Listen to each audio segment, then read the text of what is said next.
Good afternoon, all, and welcome back to our session on heat transfer. So, yesterday we have started a new subtopic which is titled as heat transfer under unsteady state. Rather, in short, it is said as unsteady state heat transfer or transient heat transfer. Transient and unsteady both have the same meaning. Unsteady or transient, it means that simply there is a variation of some property with respect to time, and as we are talking about heat transfer rate, so there will be change in temperature with respect to time. So whenever there is a change in temperature with respect to time, and heat transfer is occurring under such variable varying temperature condition, that that case of heat transfer becomes a study of transient heat transfer or unsteady state heat transfer. Okay. So this becomes a special category under the study of heat transfer and particularly heat conduction. Okay. Apart from this, whatever the content we covered so far, where the study of heat transfer under the condition of steady state, uh, under the condition of steady state heat transfer. Okay.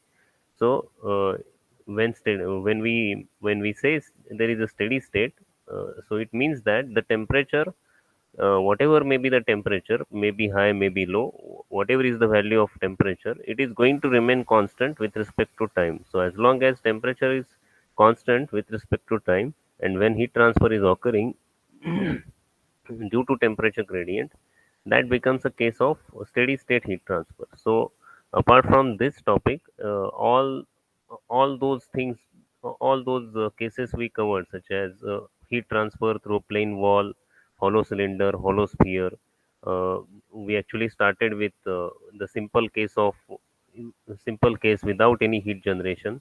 Then we added the aspect of heat generation. So we also saw that the we also handled the cases of heat transfer through plain wall, solid cylinder, solid sphere with some internal heat generation.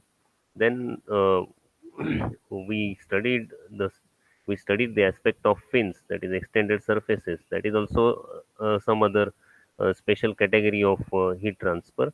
In that also, we assumed the condition of steady state heat transfer. So for all those cases, whatever equations we derived, whatever mathematical formulations we done, all those were done with the assumption or a condition of steady state temperature.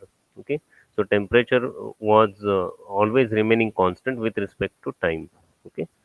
So actually we had discussed about this yesterday. Let me show you.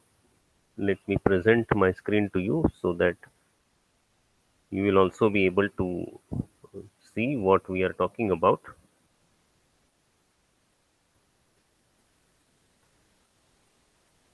Very soon it will start projecting on your screen. I hope it is visible. So yesterday uh, we started our discussion with some common experiences from our day-to-day life. Okay. So this was yesterday. Let's just quickly review what we done yesterday. So this is very common experience whenever we take a cup of hot coffee or a hot tea, and it is sufficiently at very high temperature like 70-80 degrees Celsius, and the surrounding is usually at around 20 to 25 degrees Celsius. And immediately when the coffee or tea is served to us, we immediately don't go to drink it. Okay. So we allow it to cool to some sufficient temperature, some relatively low temperature, and at that convenient temperature we can enjoy our hot drink of coffee or tea. Okay.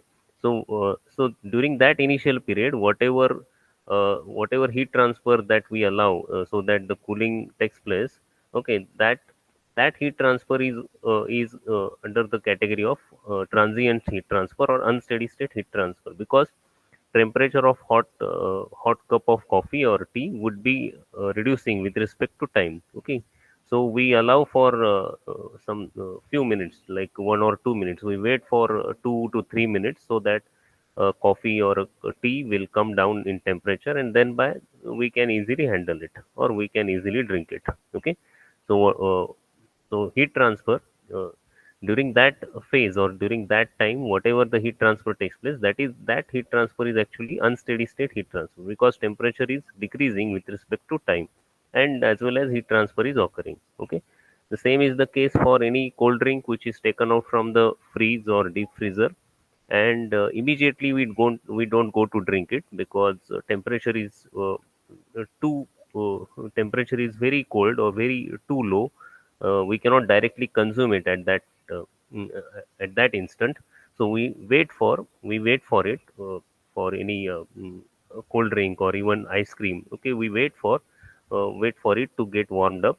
So when we allow this heat transfer from surrounding air, which is at relatively high temperature, like shown here, 25 degrees Celsius, and the cold drink being around 5 degrees Celsius, due to such a huge temperature difference, there is a heat transfer from warm environment to this cold drink, and thereby it becomes relatively warm, and at that temperature we can easily consume it. Okay, so that initial during that initial phase of a couple of minutes, 2 minutes or 5 minutes, whatever is the waiting period, and whatever the heat transfer takes place, and during that phase, that is actually the transient heat transfer or unsteady state heat transfer. Okay, so many such examples we can spot from our so many daily activities. Okay, like such as cooking. Again, when we put some utensil like a pan or vessel or pot or container on a gas, and we put some food stuff in it, maybe water or maybe some other stuff like oil, and when it is put on a gas, we have to wait for some minutes. Okay, so we have to wait for sufficiently long time, so that the this pan or vessel becomes hot, and it absorbs sufficiently uh, uh, required amount of heat, and thereby its temperature increases, and when it becomes sufficiently hot, then we start our cooking. Okay, so during that initial phase, where we have to wait for it wait for the heating up of this container or vessel. So during that, whatever heat transfer takes place, that is actually the case of uh, unsteady state heat transfer, because in temperature is going to rise with respect to time. Okay, so many such examples we can enlist uh, from some other situations, from uh, maybe from industrial world or maybe from commercial world, like uh, in case of industries, we have to handle the cases of cooling of casting or forging parts, which where temperatures encountered are very very high, because melting point temperature is crossed, and when cooling of such casting parts or forging parts is allowed in such foundries, and heat transfer is occurring, that heat transfer is actually unsteady state heat transfer, because temperature is continuously decreasing, gradually decreasing with respect to time. Okay, various heat treatment processes are carried out for various metallic parts, such as annealing, quenching, hardening, tempering. All these are um, during all these processes, what is done is the rate of heat transfer is actually controlled. So, as required, we can increase the rate of heat transfer, so that the rate of cooling increases and temperature quickly comes down, quickly reduces. Or as required, we can also slow down the heat treatment process, that is rate of heat transfer, maybe rate of heating or rate of cooling, that we can either make it fast or make it cool or make it slow, and thereby we can control the process of heat treatment, and thereby again that depends on uh, what characteristics or what properties are desired after the heat treatment process. So depending on that, there are various categories such as annealing, quenching. Annealing is very slow cooling. Quenching, as you know, some liquid medium is used, so cooling is very fast. Hardening is also in the same category. Tempering also comes under the same category. Okay, cooling of ice engines or even motor casing when they are turned off, again that takes some time, and during that uh, the heat transfer occurs under unsteady state. Okay, same is the case for you take any heat transfer devices such as hot water heaters or ovens or microwave ovens, cooking stoves, etc. All these take some time during their starting phase as well as during their stopping phase. Okay, so uh, the same is our experience with hot water heaters. As soon as you turn on the heater and turn on the water flow, we are not going to get the hot water immediately or very instantly. So we have to wait for some minutes. Okay, 2 to 5 minutes we have to wait, and then we start to receive hot water at sufficiently high temperature. Okay, so during that initial phase, the heat transfer is under unsteady state and transient state because there is a variation of temperature with respect to time. Okay, so many such examples we can take from we can take from the real life. Okay, this is another example uh, just to just to make it clear about what is steady state and what is unsteady state. Okay, so there is some tank and water is allowed to pass through. Water is being filled in the tank. Okay, and there is a discharge. As you can see from the diagram, there is a tap. Somewhat water is coming in, and this is water going out. Okay, if the flow rates uh, if the flow rate of water incoming is more than the flow rate of water discharging out of this tank, if there is a mismatch, then that will be unsteady state, unsteady flow. That will be the case of unsteady flow. Okay, in this case, if incoming water is more and discharging water is less, so because of because of this imbalance, what will happen? the the level of water in the tank will increase because incoming is more, outgoing is less. So whatever is the difference between incoming and outgoing, by that amount during that time, the water level is going to increase.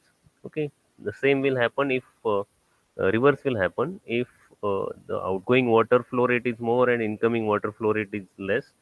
So in that case, water tank will empty in a faster manner in quick time. So water level will come down with respect to time. So that will be the case of unsteady flow. Okay, and for steady flow, if incoming water and outgoing water both are matching, uh, both flow rates are same, in that case there will be no change in the level of water in the tank. Okay, so that will be the case of steady flow. Okay, steady state water transfer or water flow. Okay, so this is a simple example to understand the difference between what is unsteady flow and steady flow, or rather what is unsteady state condition and steady state condition. Okay, so with this background, we will now go to the main study of this type of a heat transfer characteristic.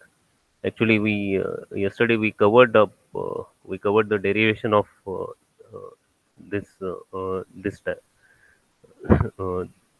this point, that is temperature variation of bodies with negligible internal temperature gradient. Okay, so we applied the energy balance equation, like rate of change of internal energy of the body is equal to rate of heat transfer by convection from the body. Okay, we have gone through this, and we will now only look at the final relation. So we get the final form of equation for a temperature variation as theta by theta 0 equal to e raised to minus in bracket ha upon rho v cp into t. Okay, where theta is the temperature difference at any time t, and theta 0 is the temperature difference at the initial moment. Okay, at the initial time or at the initial instant when heat transfer started to occur. Okay, or when this process started to occur or experiment started to occur. So theta 0 will be the maximum temperature difference. It will be T0 minus final temperature, or T0 minus fluid temperature, surrounding fluid temperature TF, and this will be after time T. Okay. Then from the same equation we can find time required for any body to cool down or to for a heat transfer to achieve certain temperature. Okay, so that will be T equal to minus rho v Cp upon Ha into log to the base e, it can also be written as ln of this ratio, ln of theta by theta 0.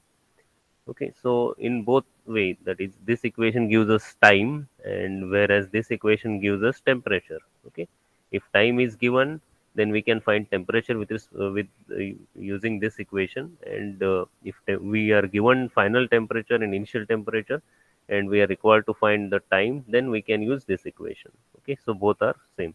Such analysis is known as lumped heat capacity analysis or lumped parameter approach. Okay, so in this case, the body behaves like uh, a lump in which temperature at any point or any cross section throughout the body will be uniform. It means that uh, at all places, maybe at the center or core part, or maybe at on the surface or on the periphery, the temperature will be same, or temperature will be uniform. The same temperature will appear at all points across the body. Okay, but that is possible only when thermal conductivity is very high. When thermal conductivity is uh, very high, in that case only it is possible, because there will be uh, negligible internal temperature resistance, and because of this, the temperature attained by every point or every part of the body will be same. Okay, will remain same. Okay. Then for different standard categories, we saw that how area and volume can be inserted. Infinite slab, sphere of radius r, very long cylinder of radius r. Okay. Now uh, we will now introduce some important terms in the study of unsteady state heat transfer. So for the simplification of analysis, dimensionless parameters are introduced. These are Biot number and Fourier number. Okay. Such type of dimensionless numbers you have studied in fluid mechanics, particularly Reynolds number, okay, Mach number, all those things. All such numbers have been already introduced, and these dimensionless numbers are used for a simplification of analysis. Okay, for a simplification of mathematical analysis. Okay, so first one is Biot number, denoted by Bi. Definition is like this: it is the ratio of internal resistance, that is internal thermal resistance of a solid body to the heat conduction. Sorry, it is the ratio of internal thermal resistance of solid body to heat conduction to its external resistance to heat convection. So it is basically a ratio of thermal resistances. First, thermal resistance is within the body, that is to conduction, and at the outer periphery, heat transfer is by convection. So there will be external resistance to heat convection. So Bi equal to conductive resistance within the solid body and convective resistance at the surface of the body. Okay, so we can put in a representative manner, conduction resistance for a plane wall is given by thickness B upon K. In place of B, we use length L. So L upon K, this is the conductive resistance for a plane wall case, divided by convective resistance is 1 upon HA. 1 upon HA is put in denominator. So A will get cancelled because the same surface area is used. So L upon K, 1 upon H. So it turns out at as HL upon K. So Bi equal to HL upon K. Okay, just a minute.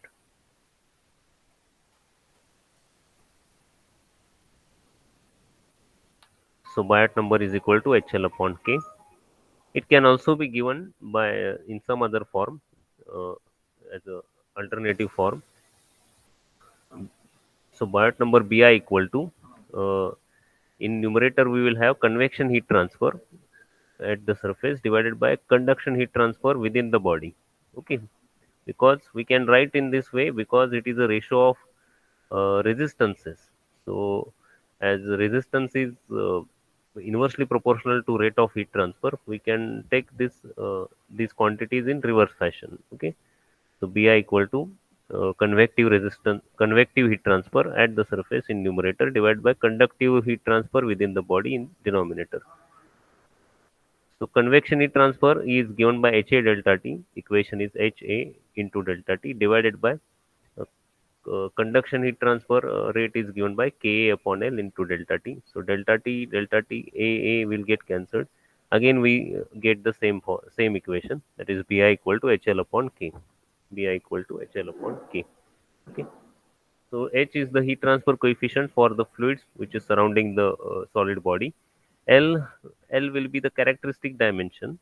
Okay, this is not the length of any body or width of any body or thickness. It is the characteristic dimension. Again, it will change from geometry to geometry. Okay, it is some suitably selected parameter. It is a characteristic dimension. Okay, and K is the thermal conductivity of solid body. In SI unit, we have to put in all the uh, all the factors in SI unit. Then we get this in dimensionless form. Okay, so this is a dimensionless number. So this quantity will have no units. There will be no unit for this. Okay. Now let us see the significance. A very small Biot number represents very small resistance to conduction, and hence internal temperature gradients are very small, that is negligible. Okay.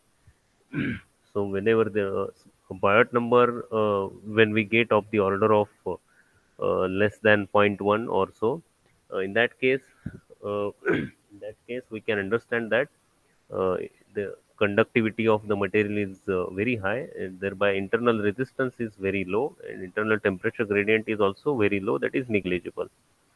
Then Biot number gives the criteria by which we can decide whether internal temperature gradient can be neglected or not. Okay. So you take any material, there will be some internal temperature gradient. There is going to be some internal temperature gradient, however small it is. Okay, it may be very very small, very small, but still there will be internal temperature gradient. Uh, but but under certain criteria or certain conditions, we can neglect. We can neglect means we can assume it to be zero, but it is not zero. Okay.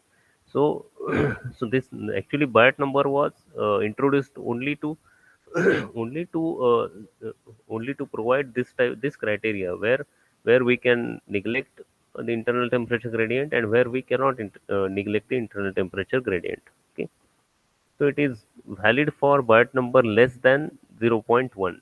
Okay. Under this condition, what happens is temperatures within the body relative to surroundings, that is difference, that is T minus TF, within remain 5% of each other.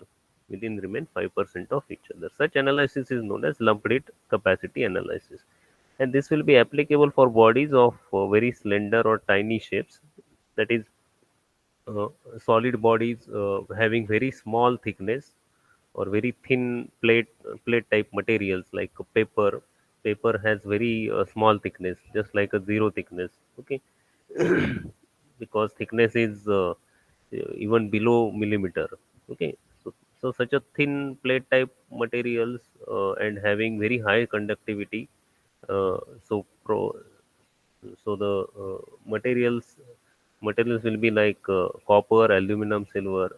Okay, when they are under such category, these objects only can be considered to be uh, lumped parameter or lumped mass, and this analysis will be useful or applicable. Okay, the next number is Fourier number. It is also another dimensionless number. It is actually said as dimensionless time.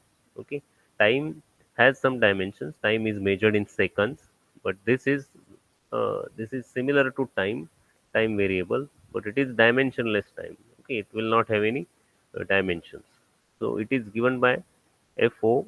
The notation is FO is equal to alpha T upon L square. Alpha is the thermal diffusivity, T time in seconds, divided by L square. L again, L is characteristic dimension of solid body.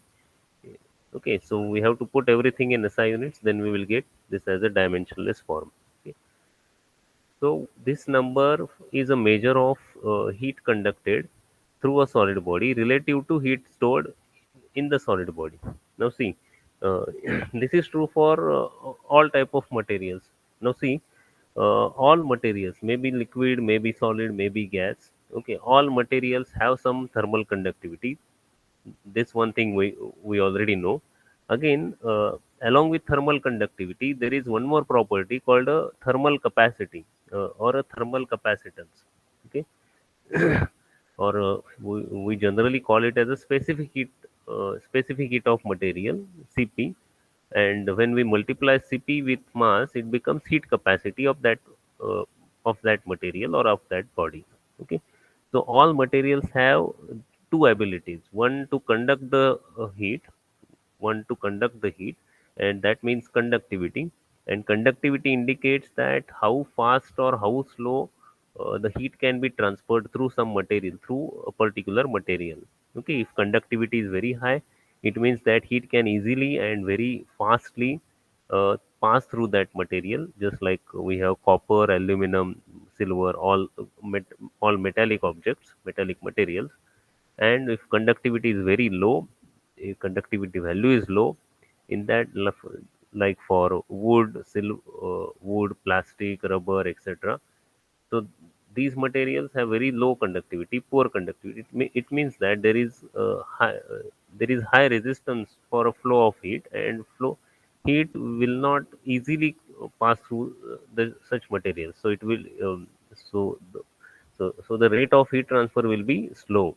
Okay, rate of heat transfer will be slow through such materials. Then uh, the other properties such as heat capacity, that is Cp, we have already defined this in thermodynamics. It is the amount of heat required to raise the temperature of temperature of unit mass of any material through unit degrees Celsius, or unit temperature difference, or degrees Celsius or Kelvin. Okay, its units are joule per kg per Kelvin.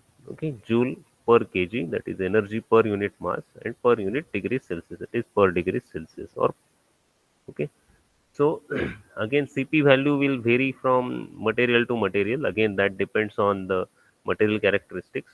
Just like for air, it is close to 1 kilojoule per kg Kelvin, and for water, it is 4.2 kilojoule per kg Kelvin. Okay, so every material has a different specific heat, and based on its specific heat value, it has the ability to store the heat, heat energy as a form of internal energy. Okay, so whenever any material is heated, whenever any material is heated, first it has to absorb some amount of uh, energy, and that depends on Cp, and then it will start to conduct. Then it will start to conduct that energy as a heat conduction on account of conductivity. Okay, so to understand this, consider this diagram. Suppose some solid mass is there. It is having some conductivity and some specific heat. Let us say rate of heat transfer Q dot is incoming. Okay, so out of Q dot, some amount of heat will be stored as an internal energy of this body, and remaining amount will be conducted. Okay, and for this to occur, first it has to absorb sufficient amount of energy, some sufficient amount of heat, so that its temperature will rise. And when its temperature rises, then the conduction process will start. Then the conduction will start to occur. Okay, so whenever there is a heat transfer to the body, to any material, solid, liquid, or gas, some amount is always going to be stored till the point it attains some temperature, some high temperature, and remaining amount will be conducted through it. Okay, so this division will be there. Then this Fourier number, what it does is it gives the relative measure between how much is conducted and how much is stored, how much is conducted and how much is stored.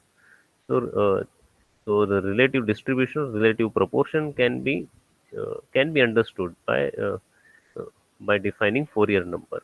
Okay, so a large value of Fourier number indicates the faster propagation of heat through the body. Okay, and low value of Fourier number will indicate that the storage of heat energy is more as compared to the heat conduction through that body.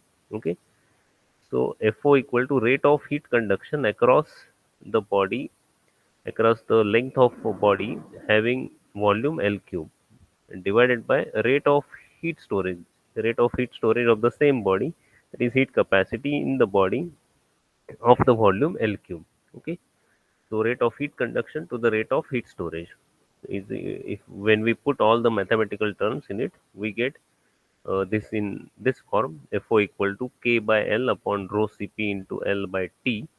And when we rearrange the terms like this, FO equal to K by rho Cp, this term, this ratio is actually thermal diffusivity alpha.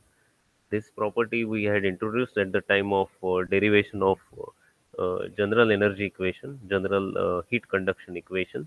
Okay, so K by rho Cp is alpha, and the remaining term is T by L square. That is why a Fourier number is comes out as alpha T upon L square. So this gives the relative measure of how much energy, how much heat can be stored within the body, and how much heat can be conducted out of the body. Okay.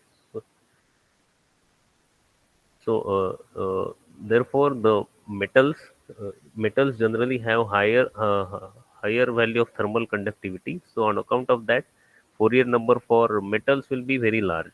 Fourier number for metals such as copper, aluminum, cast iron, steel, brass, all these have very high values of Fourier number. Okay. Then uh, lumped heat capacity analysis. Actually, we have seen its derivation. Uh, let us go through the description. Under unsteady state heat transfer, if the temperature variation within the solid body remains within 5% relative to the surrounding fluid temperature, then we can safely neglect the internal temperature gradient existing in the body. Such analysis is known as lumped heat capacity analysis or lumped parameter analysis. Okay, this criteria is given by Biot number BI, and it is applicable for BI less than zero point 0.1. Okay, some suitable number is taken, and if Biot number is less than zero point 0.1, we can assume that there is negligible internal temperature gradient or negligible internal resistance, and the body can be assumed to be a lumped body, and the analysis or equation can be applied. Okay, so bodies having very slender shape or tiny shapes and very large thermal conductivity, such body is known as lumped body. For example, aluminum, copper, silver, gold, etc. Okay. Then an electrical analogy is again used to explain this lumped heat capacity analysis. Just like we had introduced the concept of thermal resistance and the thermal circuit with the help of theory of current electricity. In the same way,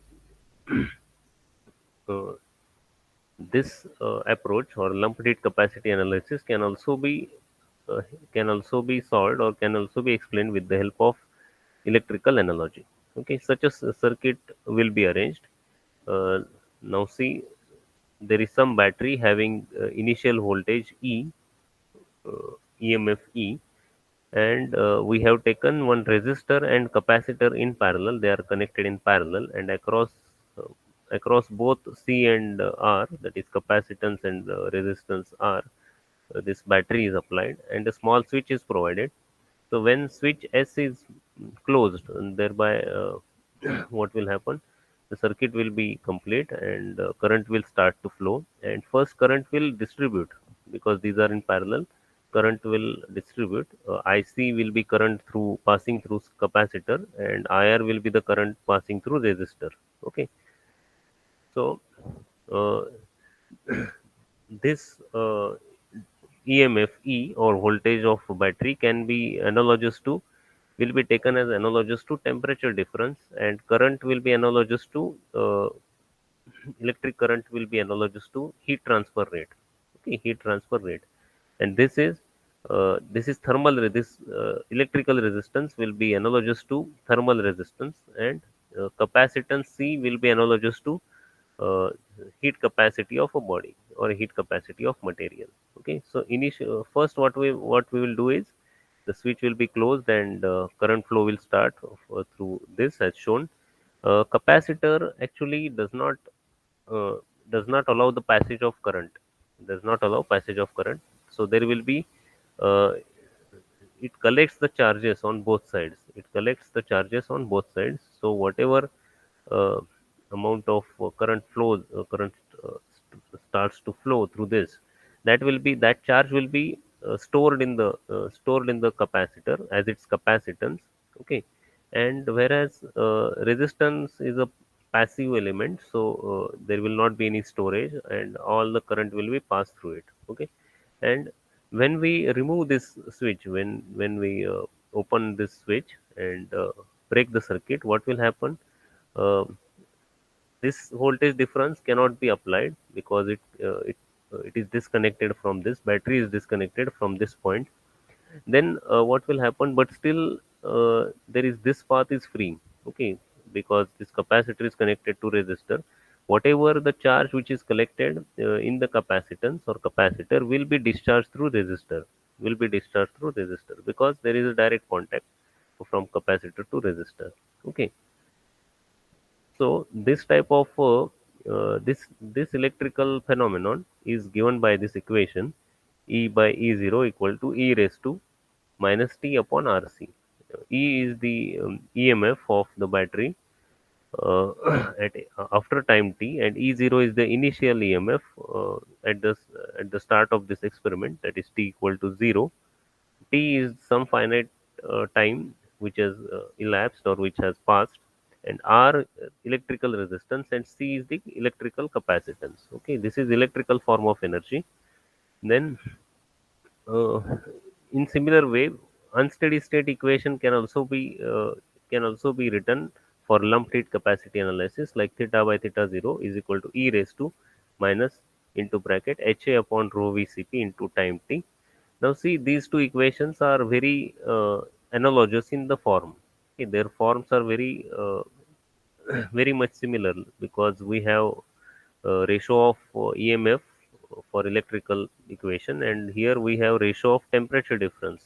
Okay, and on the right hand side we have E raised to this quantity, and again here also E raised to this quantity. That is the exponential form of equation is there on for both these expressions.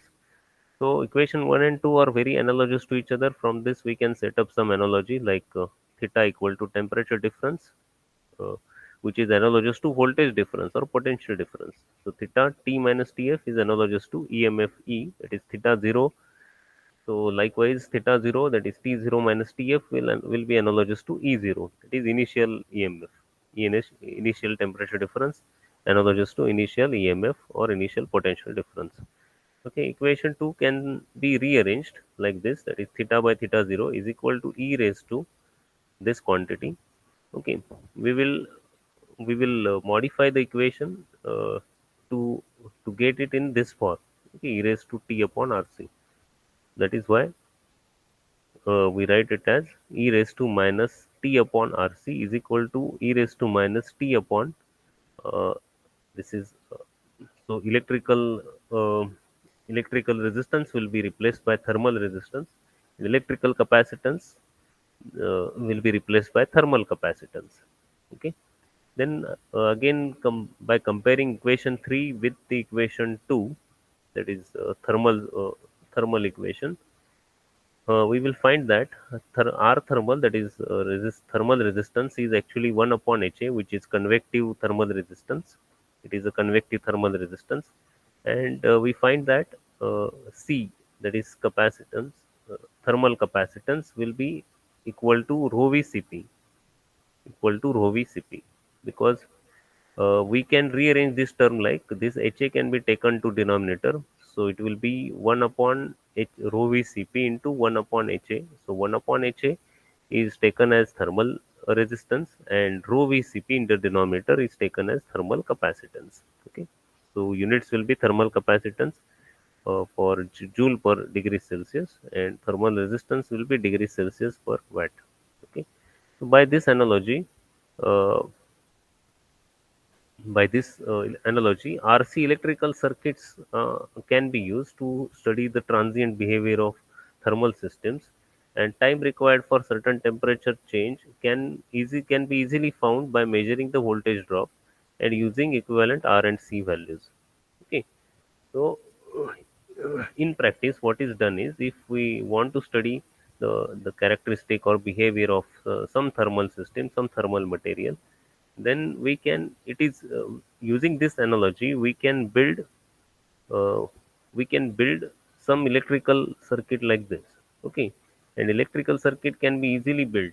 It can be easily prepared or constructed at any time, at any given time, using a simple components, like such as simple battery we require, simple capacitor is required, and simple electrical resistor is required of any required values, and their values can be arranged, can be adjusted in such a way that they will resemble to the actual thermal circuit, and by just simply changing the voltage difference, uh, we can control the, or we can vary the uh, the values of current flows, and also we can vary the capacitance and resistance, and we can see the behavior of the circuit. Okay, we can see the behavior of circuit, and by using this analogy, we can transform those values into thermal parameters, and we can get to required results. Okay, various results can be obtained, and those can be analyzed uh, without actually having any thermal system. Okay, because thermal system, to build a thermal system, it is going to take a lot of time and lot of resources and energy. Okay, so instead of this, we can use some electrical circuits, and that will be easy to do. Okay, so this way, this analogy and this analysis becomes helpful in dealing with the heat transfer under steady state conditions or transient conditions.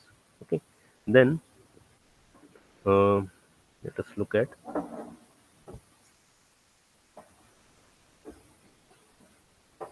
so two important equations we derived using this theory of lumped heat capacity analysis.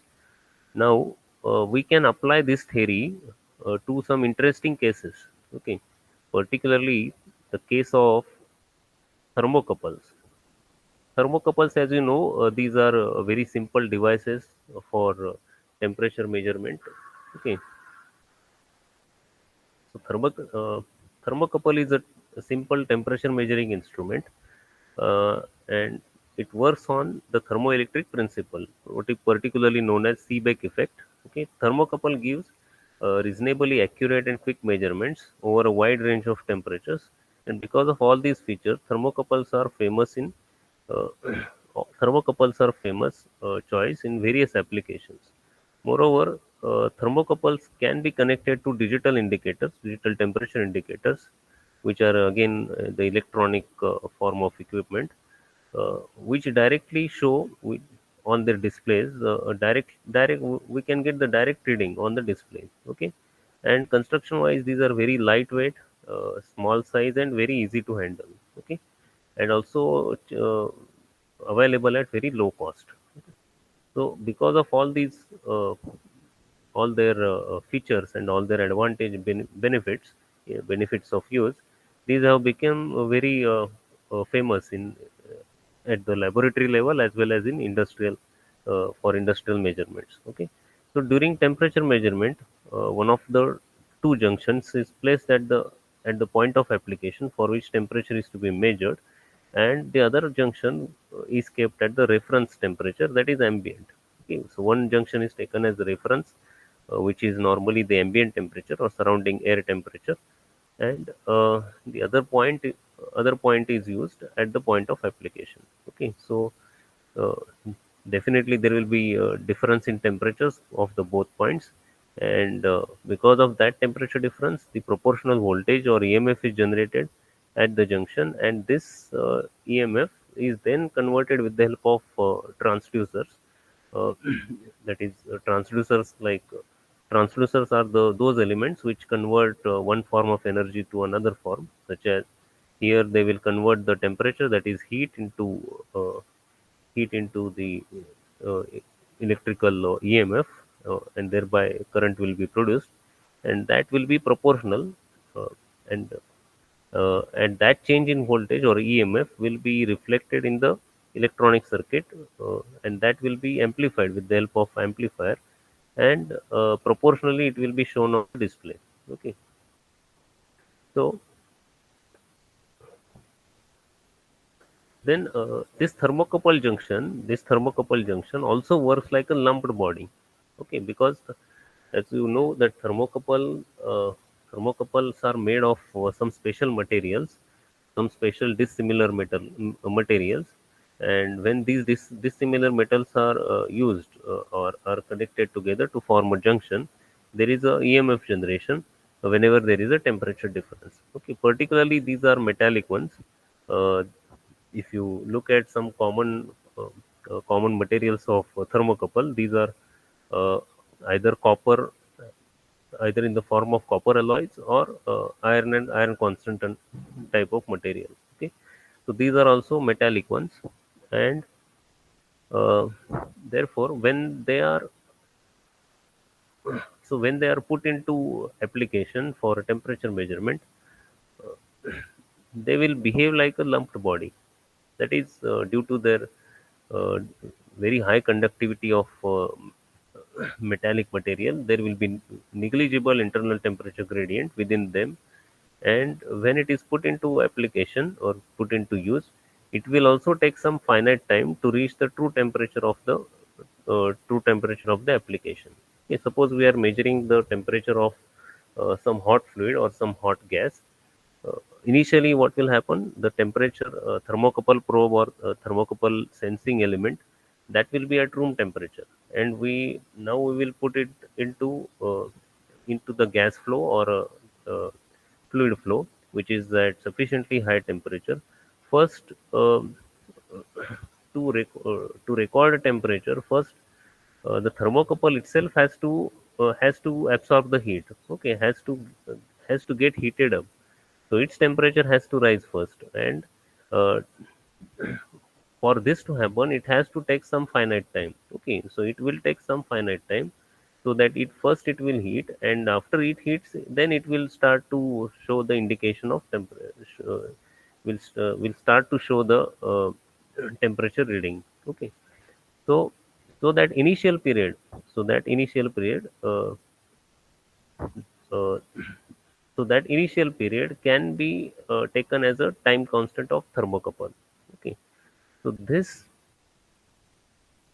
then to reach the true temperature of that gas, so the junction has to follow an unsteady state heat transfer. Okay, so the temperature variation of the thermocouple during that initial time period is given by the same relation, that is theta by theta 0 equal to e raised to minus ha upon rho vcp into time t. Okay, the same equation we are using, because we have suitably made the assumption that thermocouple will behave as a lumped body. Okay, so theta by theta 0 is equal to e raised to, uh, we will replace this term by another term tau. Okay, so e raised to minus t upon tau. Okay, so uh, this product, that is this term, that is ha upon rho vcp, this entire term will be taken in the denominator, and the reciprocal of this term will be equated to a new variable tau. Okay, a new variable tau. Okay, so from this we can write tau equal to rho vcp upon ha. Tau equal to rho vcp upon ha. So this tau is known as thermal time constant of thermocouple. So SI unit of tau will be the units of time, that is seconds. Okay. So according to Seebeck effect, the EMF generated between the two junctions of thermocouple is directly proportional to the temperature difference between them. Hence, for a accurate measurement of temperature of any particularly hot gas, thermocouple junction must reach the gas temperature and attain the thermal equilibrium with that gas. Okay. So from equation 1 and 2, it is seen that the temperature of junction approaches the gas temperature exponentially, that is asymptotically. Okay. So T, that is temperature recorded by the thermocouple, will approach the actual or true temperature of the fluid. So, but it will never reach that temperature. Okay, so to reach that exact temperature or true temperature, it will take infinitely long time. Okay, infinite amount of time. But in practice, we don't have so much of time to wait. Okay, so we cannot wait for such a long time, which can be considered as infinite. So in practice, what is done is some suitable time reference is taken.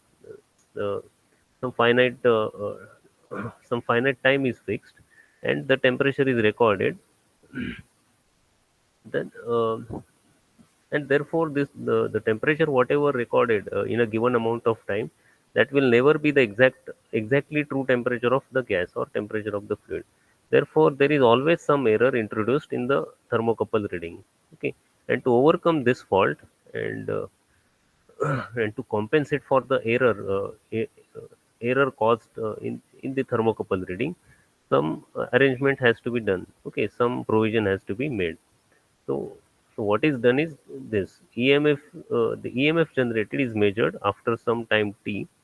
Then residual temperature difference after time t is also measured or estimated, and in the electronic circuit of the tem- temperature measurement device, the some compensation is provided for this residual temperature gap.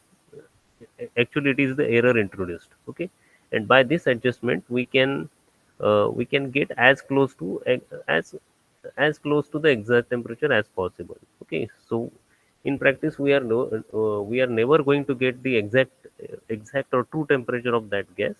So, but we will try with some provision or with some approximate method. Uh, we'll try to go as close as possible. Okay, so that accuracy level of closeness or level of accuracy will depend on the construction of thermocouple and the construction of the temperature measuring instrument. Okay, so through this diagram, you will get this idea clear. That is, this is the true temperature of fluid, which is to be measured, and initially T0 will be the temperature of thermocouple, and this graph is taken along the time t. So this is the initial time t equal to 0, and after some time t, it is reaching it is uh, it is reaching or approaching the temperature of fluid Tf. Okay, so tau 1, tau 2, tau 2, tau 3, tau 4, all four different thermocouples with four different response times are shown. So tau 1 will reach faster, so its response time is very low, so its response is very fast. Whereas tau 4, it is taking sufficiently long time to reach the TF, so it will be sluggish in response. So its response will be very slow. Okay. So this tau, the value of tau indicates that how fast or how slow will be the response of thermocouple for the temperature reading. Okay. So if we are taking a thermocouple of tau 1, so within quick time we will get the actual reading. If we are taking the thermocouple of tau 4 of this value, then we will have to wait for sufficiently long time so that we get the true temperature of fluid. Okay, so time constant is very important factor for the to decide the response of particular thermocouple. Okay, so it will depend on the material and construction and uh, how much accuracy is involved. Okay, now for the time required for a junction to sense the temperature uh, as close to the exact value under unsteady state, it is called as response time of junction, or response time of the junction of the thermocouple, or sometimes it is called as a time constant, simply time constant. Okay, the combined effect of these parameters will be given by the thermocouple time constant, that is tau. So after time t, if t equal to taken as tau, uh, so we can write for equation theta by theta 0 is equal to e raised to minus 1, because the ratio will come as unity 1 when t equal to tau. So if you calculate this on calculator, e raised to minus 1, this comes out as 0.368 or 36.8%. Okay, since this is a ratio of temperature differences, so for accurate reading or for for exactly matching reading, this difference should be as low as possible. Ideally, it should be zero, but it will never be zero. because of uh, inherent characteristic of this material, thermocouple material. Okay, so the initial temperature difference reduces to 36.8%, and tau is the equivalent time to reduce the temperature difference by 63.2%. That is, uh, this ratio is 36.8%. If we deduct this from 100, it will be the difference will be by 63.2%. Okay, but for all practical purposes, we want this error to be of 1% or 2%. Okay, so this should be ratio should be reduced by 98 to 99%. Let us say 99% accuracy. In that case, ratio will be 0.01, and if we calculate this, we get t equal to 4.6 into tau. Okay, so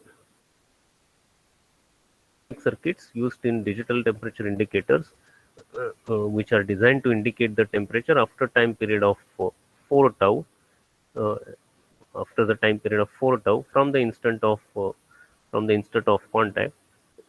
The time constant tau The time constant tau shows sensitivity of thermocouple, and tau, that is time constant, should be as small as possible. Generally, it is in practice it is kept as zero point 0.4 to zero point 0.7 seconds. Okay, zero point 0.4 to zero point 0.7 seconds. So 1 second will also be very large time. Okay, okay. So with this point, we will stop over today's part of discussion, and we will carry on from next lecture. Okay. So let me record your attendance, then you can depart.